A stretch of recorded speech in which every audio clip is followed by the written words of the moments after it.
സുഹൃത്തുക്കളെ എല്ലാവർക്കും നമസ്കാരം. ഇന്ന് ഞാൻ പരിചയപ്പെടുത്താൻ പോകുന്നത് പാലക്കാട് ജില്ലയിലെ പത്തിരിപ്പാല ഹൈവേയിൽ നിന്ന് നമുക്കൊരു 2-2.5 കിലോമീറ്റർ മാറിയിട്ടാണ് ഈ ഒരു പ്രോപ്പർട്ടി, അതായത് നിലം കാറ്റഗറിയിൽപ്പെട്ടതാണ്. പിന്നെ നമുക്കത് പാടമാണ്. പിന്നെ നമുക്ക് വരുന്നത് 1 ഏക്കർ സ്ഥലമാണ് അതിൽ വരുന്നത്, 1 ഏക്കർ പാടം. അതായത് പിന്നെ നമുക്ക് അതിലേക്ക് വഴി സൗകര്യം എന്ന് പറഞ്ഞു കഴിഞ്ഞാൽ നല്ല വീതിയുള്ള കോൺക്രീറ്റ് റോഡാണ്. നമുക്ക് നേരെ പോയി ഇറങ്ങുന്നത് പാടത്തേക്കാണ്. പിന്നെ അതിൻ്റെ തൊട്ടരികയായിട്ട് നമുക്ക് വരമ്പ് വന്നിട്ട് ഒരു 1.5 സെൻറ്റിൽ ഒരു പള്ളിയിൽ മാതിരി കിടക്കുന്നുണ്ട്. അതിൽ ഒരു 3-4 തെങ്ങുണ്ട്.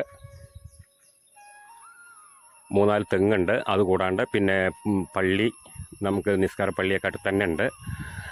എല്ലാ സൗകര്യത്തോടു കൂടിയിട്ടുള്ള ഒരു പ്രോപ്പർട്ടി തന്നെയാണ്. നമുക്ക് വീഡിയോ കണ്ടാൽ തന്നെ അറിയാം.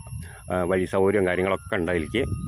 പിന്നെ അതിൻ്റെ വില, ചോദിക്കുന്ന വില, ഉദ്ദേശിക്കുന്ന വില 16,000 ഉറുപ്പ്യാണ് സെൻറ്റിന്. മൊത്ത വില 16 ലക്ഷം രൂപയാണ് 1 ഏക്കർ സ്ഥലത്തിന്. അപ്പോൾ ആവശ്യക്കാർ വിളിക്കാൻ. നമുക്കതിൽ 3-4 തെങ്ങ് വരുന്നുണ്ട്. പിന്നെ വാഴ, ഇനി കൃഷി ചെയ്യാൻ താല്പര്യമുള്ളവർക്ക് കൃഷി ചെയ്യാം. അതല്ല നമുക്ക് തെങ്ങ് കവുങ്ങൊക്കെ മേൽക്കൊണ്ട് വയ്ക്കാൻ പറ്റും. വാഴ വയ്ക്കാം, എന്ത് വേണമെങ്കിലും ചെയ്യാം. ഇതിപ്പോൾ ആർക്കും ഡിസ്റ്റർബുള്ള ഒരു സ്ഥലമല്ല. അതുകൊണ്ടാണ് പറയുന്നത്. നമുക്ക് കോൺക്രീറ്റ് റോഡ്, നല്ല വീതിയുള്ള കോൺക്രീറ്റ് റോഡാണ്. നേരെ പോയി ഇറങ്ങുന്നത് ഈ പ്രോപ്പർട്ടിയിലേക്കാണ്. അപ്പോൾ എല്ലാ സൗകര്യത്തോടു കൂടിയിട്ടുള്ള ഒരു സ്ഥലം തന്നെയാണ്. അടുത്ത് വീട് കാര്യങ്ങളൊക്കെ ഉണ്ട്. ഇനിയിപ്പോൾ നമുക്കത് KL കൊടുത്തിട്ടൊരു